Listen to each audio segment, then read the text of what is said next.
Child abuse in churches has become such a terrible scandal, not just because of the malicious harm done to children, but also because of the cover-ups.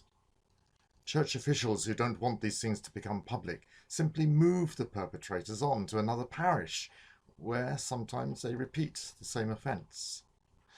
This church practice was inspired by Paul's teaching that believers should not be taken to secular courts, because the church should be able to deal with such problems internally. Historically, this has given rise to church courts, which still exist in Catholic, Anglican and many other churches. But do Paul's words mean that we should not take believers to secular courts and that we should use church courts instead?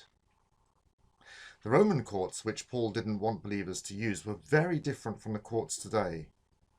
Prosecuting someone was profitable in Roman law because the fine, which could be half the estate of the guilty person, went mostly to the successful prosecutor. This meant the state didn't need to bring prosecutions because private citizens could be relied on to prosecute each other for profit. Courts became the sporting ground where the rich fought using oratory and money. As James says about the rich, are they not the ones who are dragging you into court? For Paul, the scandal lay in the way that Christians took each other to court for profit. Private arbitration was also allowed in Roman law if both parties agreed, so Paul said that the church should itself arbitrate internal disputes and misconduct. Crimes such as murder or treason would still have to be dealt with by the Roman courts, but cases of immorality or refusal to pay debts could be dealt with internally.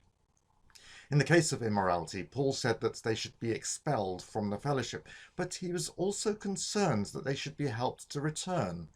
When Paul discovered a member of the Corinthian church was sleeping with his stepmother, he insisted the church should dissociate themselves from him.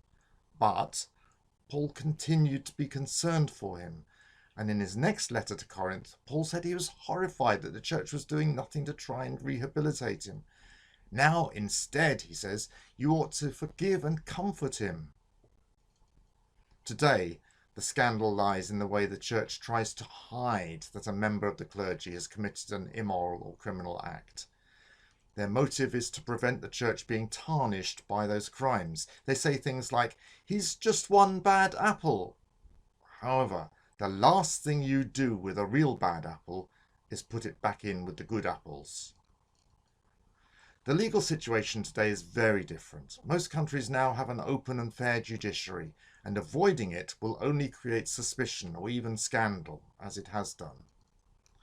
However, justice is not always affordable, and arbitration is probably the best way to avoid high legal costs.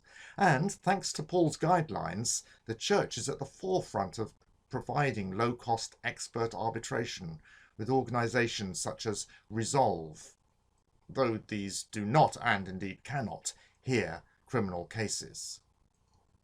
The church exists for reforming sinners and shouldn't aim for perfect purity before Jesus returns. Church discipline is sometimes necessary, but the aim should still be that of rescue rather than rejection. However, when criminal activity occurs, we should not cover up. We should hand them over so that justice can be seen to be done, just as God's justice will one day reveal all hidden evil. God bless you.